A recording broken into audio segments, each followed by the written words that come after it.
nama saya Mustafidia dari kelas 5B. Di sini saya akan membawakan buku yang telah saya susun yang berjudul Reading and Learning Difficulties Approach to Teaching and Assessment by Peter Watson. Buku ini berisi 145 halaman dan berisi 8 bab materi. Bab pertama berjudul Learning to Read. Di dalam bab ini berisi tentang pentingnya membaca dari sejak dini, yaitu periode membaca yang ada pada anak dimulai pada tahun-tahun awal kehidupan mereka, lalu dilanjutkan sampai awal-awal tahap sekolah. Di dalam bab 1 juga dibahas tentang pentingnya phonological awareness, the importance of phonological awareness, karena phonology itu sendiri adalah istilah umum yang digunakan untuk menggambarkan pemahaman individu tentang ciri-ciri bunyi bahasa. Contoh dari phonology skill adalah menganalisa jak, mengidentifikasi suara awal dalam sebuah kata, menyadari literasi, mampu menghitung atau menepuk suku kata dalam suatu kalimat, memadukan urutan fonemik untuk membuat kata, mampu memecah suku kata tunggal menjadi unit awal dari rime, dan memecah kata menjadi urutan fonem, lalu yang terakhir memanipulasi suara untuk membentuk kata yang berbeda. Phonology skill adalah kemampuan individu untuk menerapkan pengetahuan hubungan huruf suara untuk membaca dan mengeja kata. Ada satu istilah yang diperkenalkan di dalam bab 1 ini, yaitu sight vocabulary. Salah satu komponen paling penting dari kecepatan dalam membaca adalah kosakata ekstensif dari kata-kata yang langsung dikenali oleh penglihatan. Inilah yang disebut sight vocabulary. Baiklah, mari kita lanjutkan ke pembahasan selanjutnya, yaitu bab 2. Bab 2 berjudul The Reading Process. Di dalam bab ini dijelaskan what does skill reading involve, apa saja yang mencakup dalam skill reading.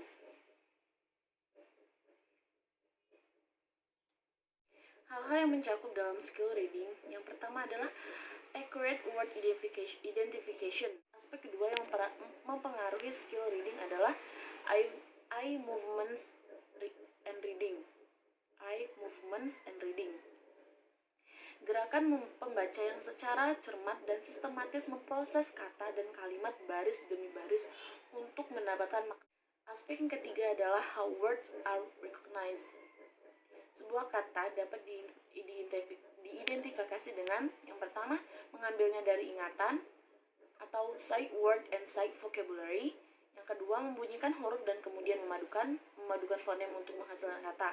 Yang ketiga, mengenali dan mengucapkan sekelompok huruf yang mewakili yang dikenal sebagai pola ejaan atau unit yang dapat diucapkan dalam sebuah kata. Yang keempat, membandingkan kata atau bagian kata dengan kata yang dikenal. Dan yang terakhir adalah menggunakan konteks untuk memprediksi kata. Pembahasan selanjutnya dalam bab ini adalah reading difficulties and vision. Ryan pada tahun 1999 membahas kemungkinan disfungsi dalam persepsi visual yang mungkin menyebabkan kesulitan dalam memproses huruf dalam sebuah kata, tetapi ini dianggap bukan penyebab umum sebuah kegagalan membaca. Ahli penglihatan telah menyarankan bahwa metode pengajaran yang mempelajari kata-kata dengan penglihatan atau yang disebut sebagai pendekatan lihat dan katakan tidak boleh digunakan pada anak-anak yang sangat kecil. Karena anak kecil yang mulai bersekolah tidak memiliki rentang perhatian perseptual yang cukup. Sejumlah besar anak kecil mungkin memiliki rentang perhatian visual yang sangat terbatas, sehingga tidak mungkin bagi mereka untuk melihat dan mempelajari kata-kata secara keseluruhan. Belajar memecahkan kode menggunakan huruf dan kelompok huruf kecil jelas lebih sesuai dengan kemampuan pemrosesan visual anak-anak pada usia tersebut. Pembahasan selanjutnya adalah word identification stages in development. Yang pertama ada logografik atau kata-kata. Logografik itu sendiri adalah kata-kata dikenali dari tampilan hurufnya. Yang kedua adalah alfabetik. Alfabetik itu penguraian kata terjadi menggunakan pengetahuan tentang korespondensi huruf ke suara. Yang ketiga adalah ortografik. Ortografik itu sendiri adalah kata-kata yang diidentifikasi dengan memperhatikan kelompok huruf yang lebih besar. Yang selanjutnya adalah comprehending text. Pemahaman membaca dianggap terjadi pada 4 tingkat kesulitan. Yang pertama adalah literal level. Pada tataran literal, fakta-fakta dasar dipahami. Informasi terkandung secara eksplisit di dalam teks. Yang kedua adalah inferential level. Pada tingkat inferensial, pembaca mampu melalui apa yang tertulis di dalam dan menambahkan makna atau menarik kesimpulan. Yang ketiga adalah critical level. Pada tingkat kritikal, pembaca menilai pemahaman yang baik tentang apa yang dia baca, kejelasannya, keakuratannya, dan setiap pernyataan yang berlebihan atau bias. Yang terakhir adalah creative level. Pada tingkat kreatif, pembaca dapat mengambil informasi atau gagasan dari apa yang telah dibaca dan mengembangkan gagasan baru dari bacaan tersebut. Tingkat kreatif merangsang pembaca untuk berpikir baru dan original. Pembahasan selanjutnya pada bab ini adalah a strategic approach to comprehension. Strategi dasar yang mungkin digunakan pembaca untuk membantu pemrosesan dan pemahaman teks adalah yang pertama, dengan hati-hati melihat apa yang akan dibaca. Yang kedua, mempertanyakan kepada diri sendiri apa yang sudah saya ketahui tentang ini, apakah saya setuju dengan poin ini. Yang ketiga adalah secara efektif membaca beberapa bagian teks secara mendalam dan membaca sekilas bagian yang lain. Yang keempat adalah mengidentifikasi ide-ide utama. Yang kelima, mengabaikan informasi yang terlalu berlebihan. Yang keenam, melatih informasi yang mungkin ingin mereka ingat nanti. Yang ketujuh, membaca ulang bagian yang sulit atau yang penting. Yang delapan, merefleksikan dan berpikir kritis tentang informasi yang sudah didapatkan. Yang terakhir, yang kesembilan, meringkas poin utama dan detail yang relevan. Baiklah, pembahasan terakhir dari bab ini adalah factors influencing reading comprehension, atau faktor-faktor yang mempengaruhi komprehensi membaca. Pemahaman teks pembaca dipengaruhi oleh berbagai faktor, termasuk motivasi, minat, kosakata, pengetahuan umum, pengetahuan tentang subjek tertentu, keterampilan identifikasi kata, kemampuan penalaran, penggunaan strategi yang efektif untuk mengidentifikasi ide-ide utama, dan detail pendukung, dan apresiasi struktur teks. Beberapa anak kurang memahami karena mereka kurang lancar dalam proses membaca tingkat rendah. Misalnya, membaca lambat yang disebabkan oleh decoding yang tidak efisien sangat merusak pemahaman teks. Anak-anak dengan kosakata terbatas mengalami kesulitan memahami karena alasan yang sangat jelas. Mereka tidak tahu arti dari banyak kata di halaman itu, kecuali teksnya sangat sederhana. Mari kita lanjutkan ke pembahasan bab ketiga. Bab ketiga berjudul Learning Difficulties. Di dalam bab ini membahas tentang anak-anak yang memiliki literacy problems. Possible causes of reading difficulty. Yang pertama adalah dari teacher's perception. Guru biasanya tidak terlalu terampil dalam mengenali penyebab kesulitan belajar pada anak. Guru beranggapan bahwa penyebab kesulitan belajar terletak pada latar belakang anak atau keluarganya. McGuinness pada 1998 menyatakan dengan tegas bahwa anak-anak yang gagal belajar membaca di sekolah karena mereka tidak diajarkan dengan benar. Pembahasan selanjutnya adalah teaching methods, curricula, and learning difficulties. Dalam membaca, pendekatan konstruktivis didasarkan pada premis bahwa anak-anak akan mempelajari kosakata penglihatan, prinsip-prinsip unik, strategi ejaan, dan lain-lain melalui keterlibatan setiap hari dalam proyek-proyek yang bermakna yang membutuhkan penerapan membaca dan keterampilan menulis, dan peran guru hanya menjadi fasilitator dan pendukung anak-anak tersebut. Sayangnya tidak semua anak berhasil mengatasi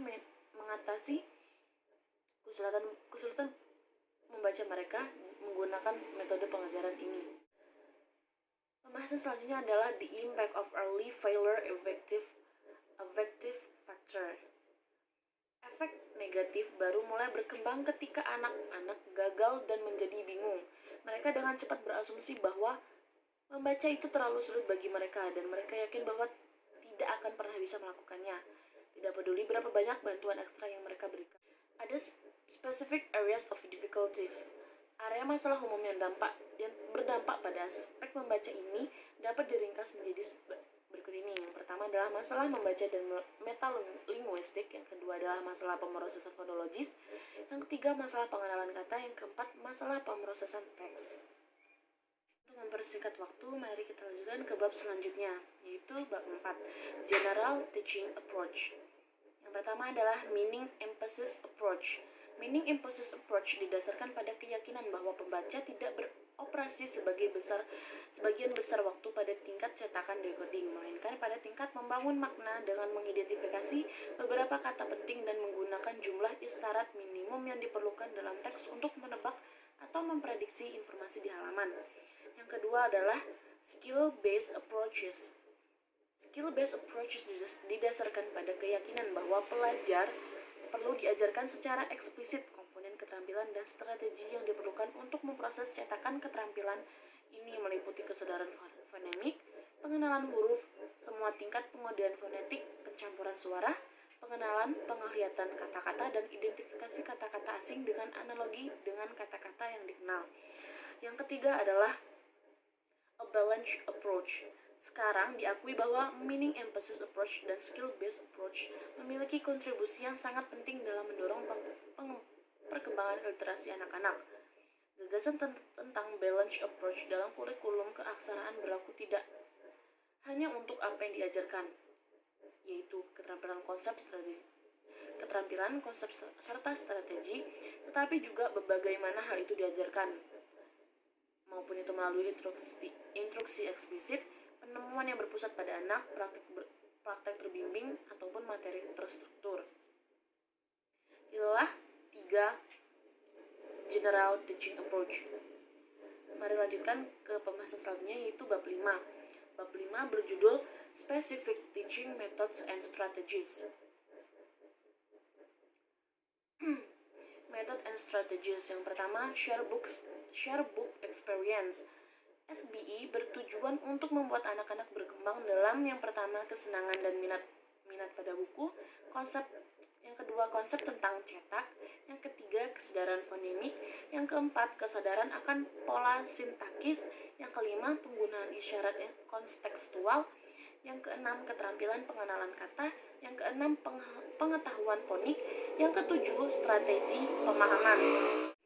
Method and strategies yang kedua adalah Language Experience Approach. Language Experience Approach atau LEA terkadang dikenal sebagai pendekatan cerita yang didekatkan.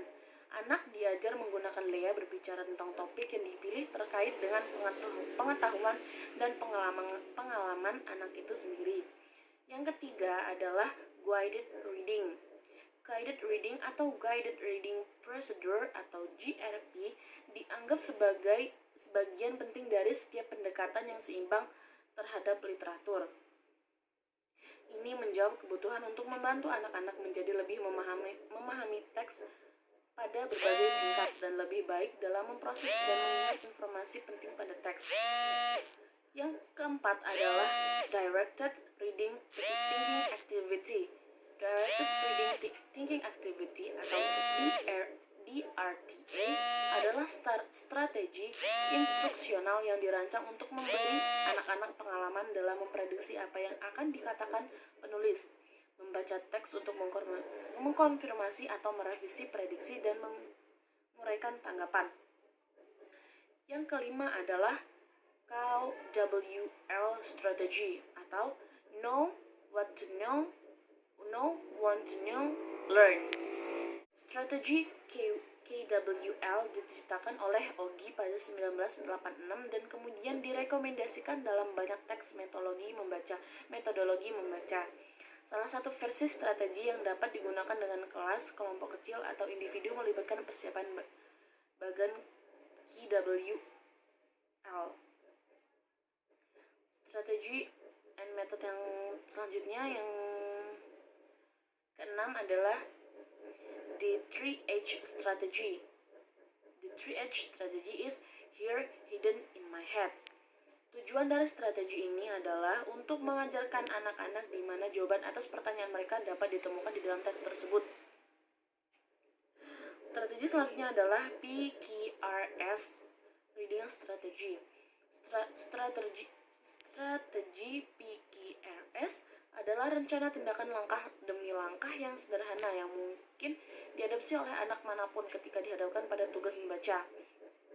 Langkah-langkah PQRS adalah yang pertama, P, pratinjau, Q, question atau pertanyaan, R, reading atau membaca, S, meringkas.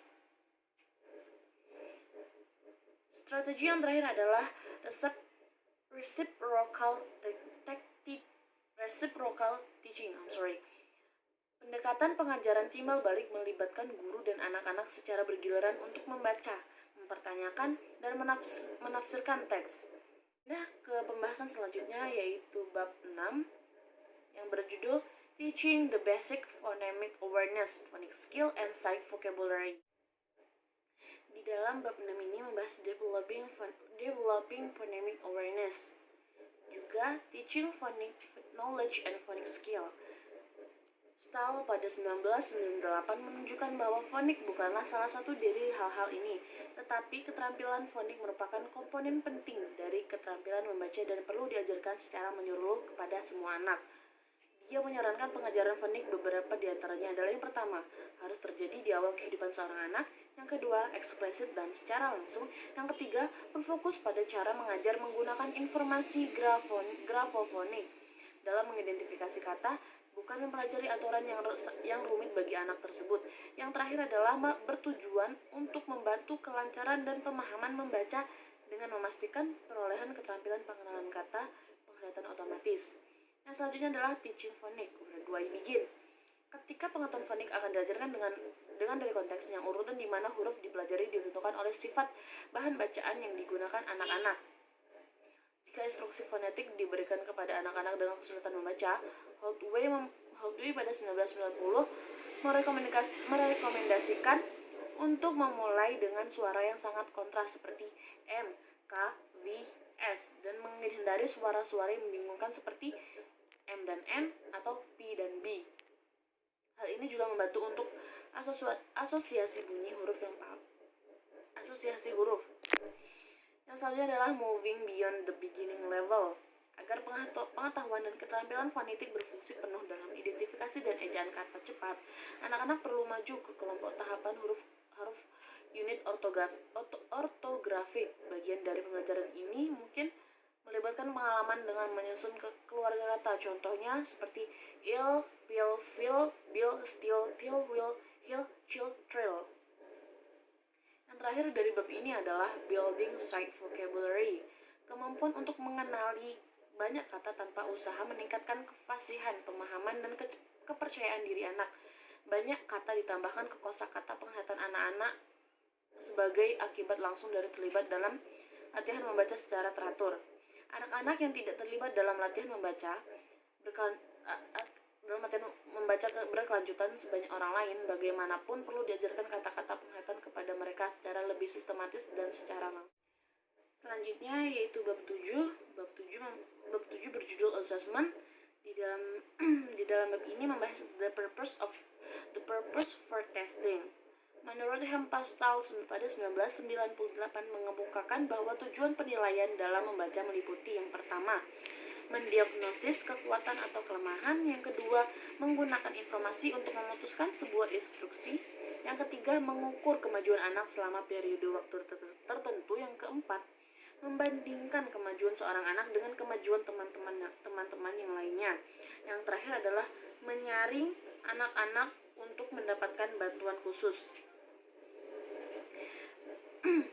Pembahasan kedua adalah basic principles of diagnostic assessment. Di dalam sini Westwood pada 1997 mengatakan ada beberapa pertanyaan dasar yang dapat diterapkan pada penilaian fungsional di semua mata pelajaran di sekolah. Yang pertama adalah untuk bidang subjek. Untuk bidang subjek ini dalam kurung atau membaca apa yang sudah bisa dilakukan anak tanpa bantuan, yaitu pengetahuan, keterampilan, dan strategi apa yang dia miliki. Yang kedua, apa yang dapat dilakukan anak jika diberi sedikit bimbingan atau bisikan. Yang ketiga, apakah ada celah penting dalam pembelajaran anak sebelumnya. Yang keempat atau yang terakhir, apa yang selanjutnya perlu diajarkan kepada anak itu untuk membuat kemajuan. Pembahasan selanjutnya pada bab ini adalah assessment procedure. Informasi yang diperlukan untuk menjawab 4 pertanyaan diagnostik yang sebelumnya saya bahas dan memenuhi 5 yang terdaftar dari dapat diperoleh dengan yang pertama observasi, yang kedua bekerja secara individu dengan seorang anak, yang ketiga menggunakan prosedur diagnostik, yang keempat menerapkan pengujian formal dan informal.